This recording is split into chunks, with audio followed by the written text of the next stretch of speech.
A'udzubillahi minasyaitonirrajim. Bismillahirrahmanirrahim. Assalamualaikum warahmatullahi wabarakatuh.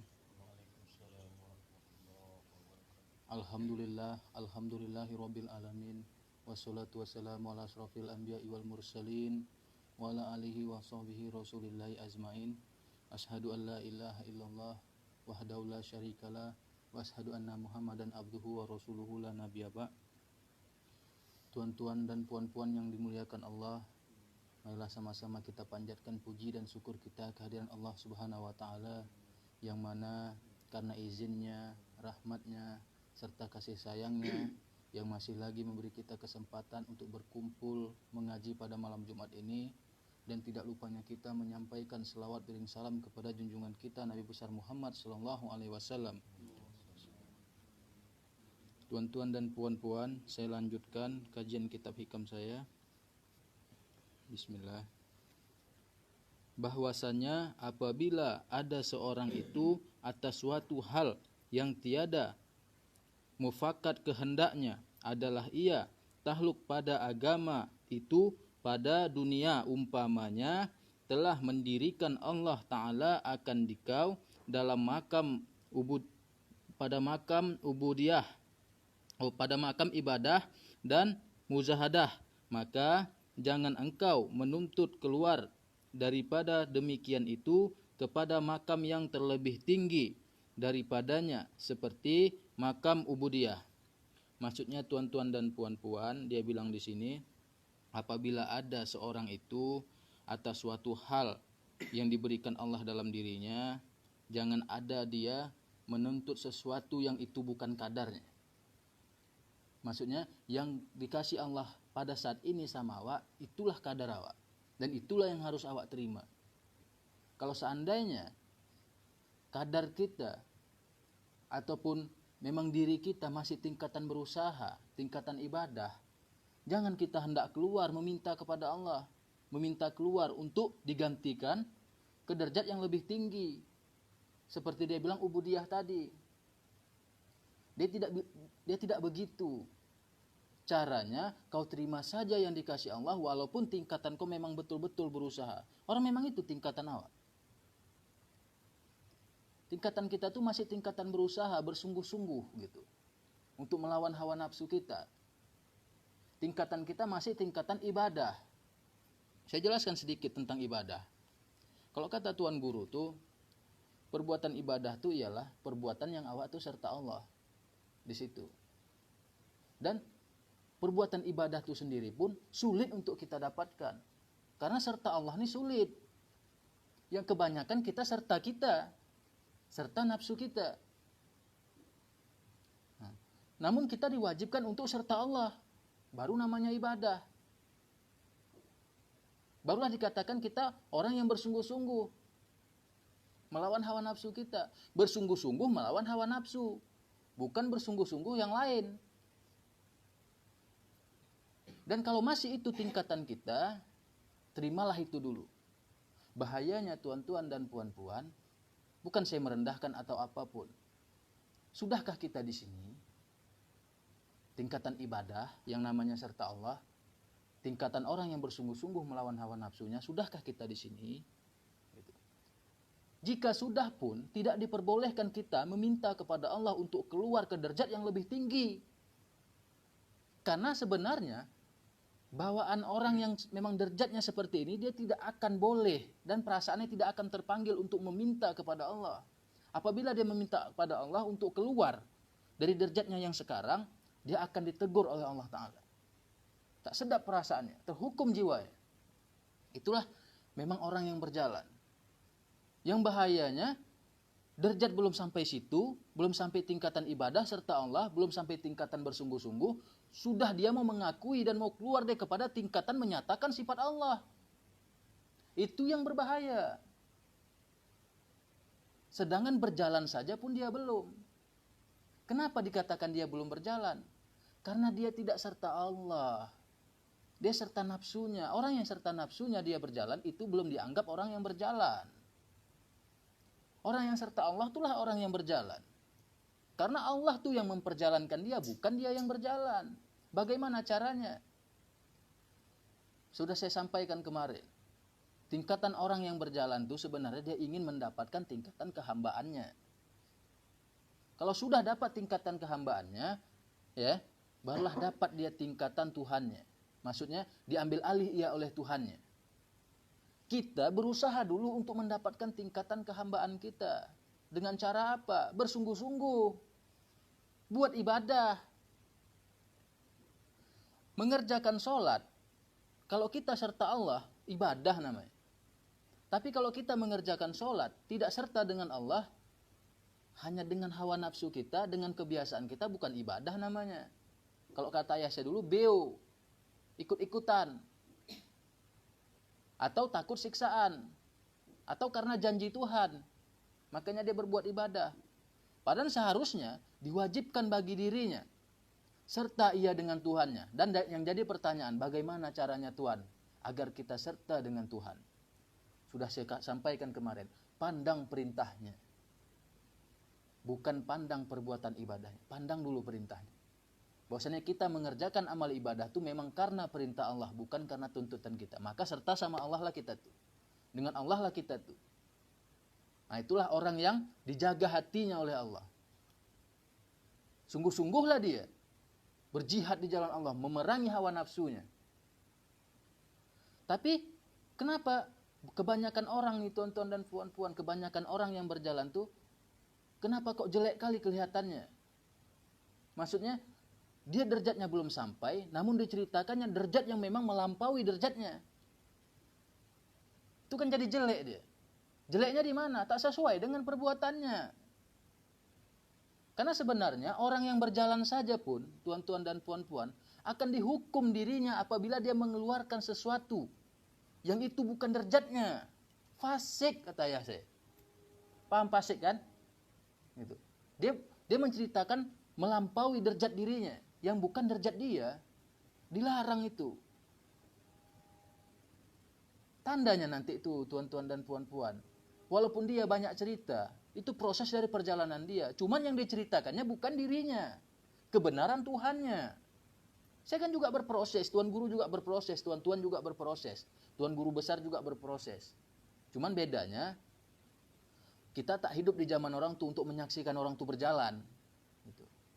Cuman boleh kita tanya sama tuan guru yang sekarang, bagaimana dia dulu berjalan. Apakah ini sebagian dari proses perjalanan dia yang kita jalankan ini, atau tidak. Kalau seandainya kita banyak cakap, banyak ngomong dibandingkan buatnya, berarti itu orang yang beramal dengan akalnya dia.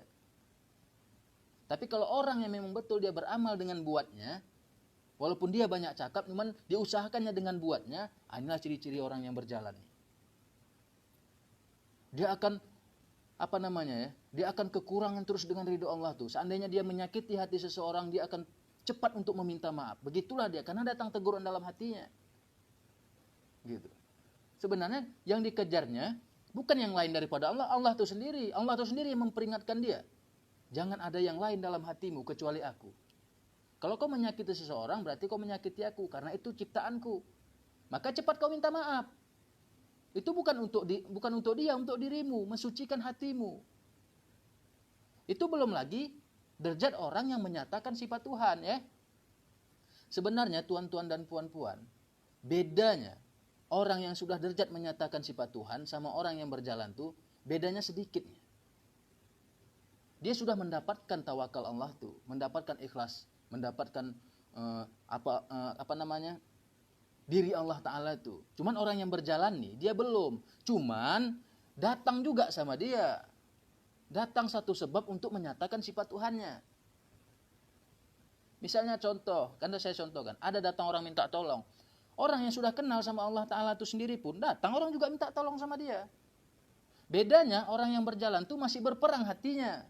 Masih berperang jiwanya. Masih dipandangnya baik buruknya. Masih diitikat-itikatkannya. Oh ini dari Allah nih. Wah benar nih. Harus kuat. Itulah dia bedanya. Itu orang yang berjalan tuh. Tapi kalau orang yang sudah sampai kepada Allah, nggak ada lagi yang begitu-gitu tuh. Murni daripada Allah dilihatnya. Memang nampak dia Allah Ta'ala tuh di situ. Nggak ada perdebatan dalam dirinya lagi. Baik buruk nggak ada sama dia. Itulah. Cuman tetap datang sebab untuk menyatakan perbuatan Allah tuh. Untuk menyatakan sifat Allah tuh sama dia. Cuman, itu saya bilang, untuk mendapatkan derajat orang yang menyatakan sifat Allah nih, jalani dulu, terima dulu yang sekarang, kata kitab nih tadi. Apa yang dikasih Allah sekarang sama kita? Kalau memang tingkatan kita berusaha yang bersungguh-sungguh, itulah dulu kita terima.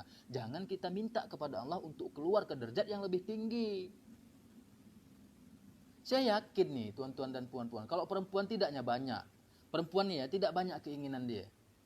Keinginan dia bagaimana biar supaya nanti bisa selamat aja udah. Diikutnya aja ngaji dah syukur alhamdulillah. Tapi yang laki-laki ini termasuk saya, tuntutan masih besar. Tuntutan ingin diakui. Coba. Tuntutan ingin dipandang, ingin dimuliakan. Itu masih ada, itu masih besar.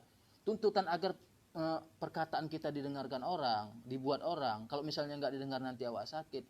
Jadi bawaan sebenarnya orang yang berjalan, walaupun sakit, cepat dia nyucikannya.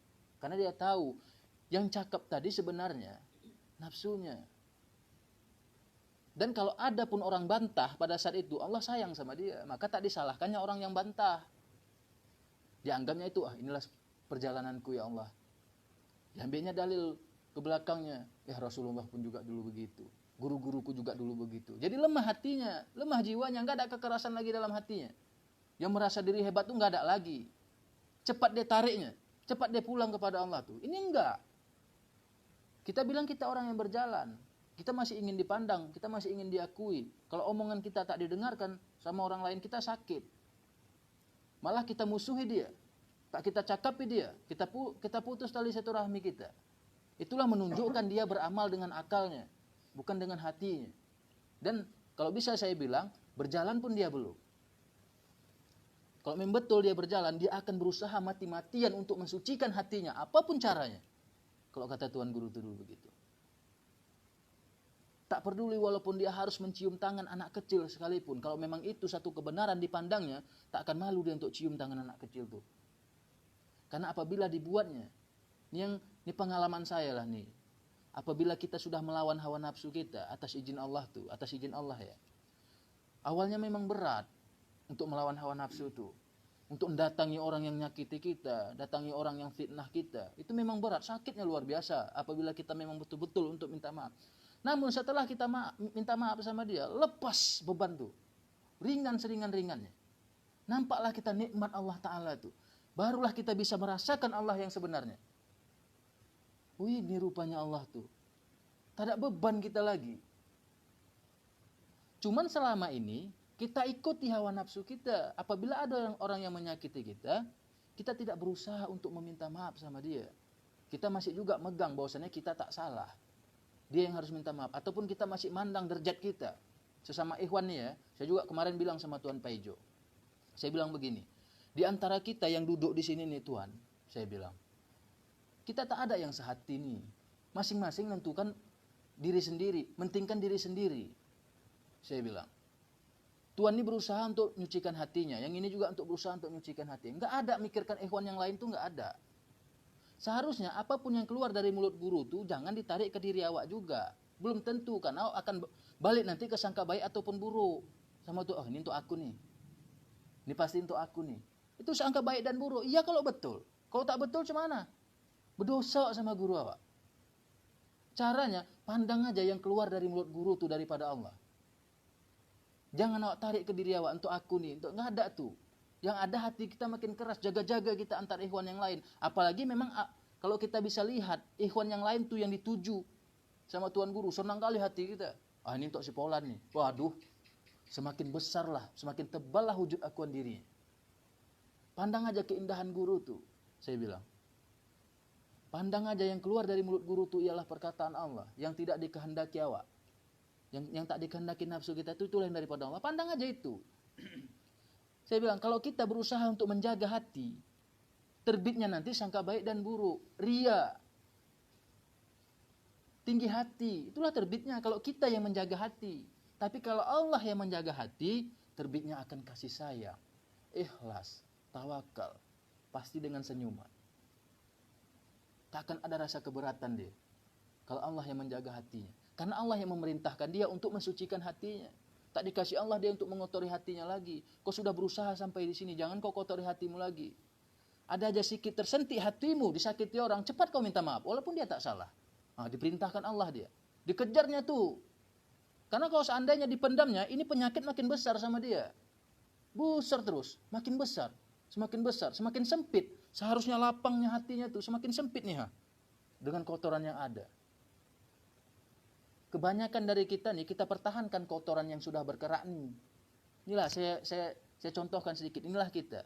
Inilah kotoran hati kita nih. Seharusnya kita berusaha untuk melepaskan kotoran ini. Tapi tidak.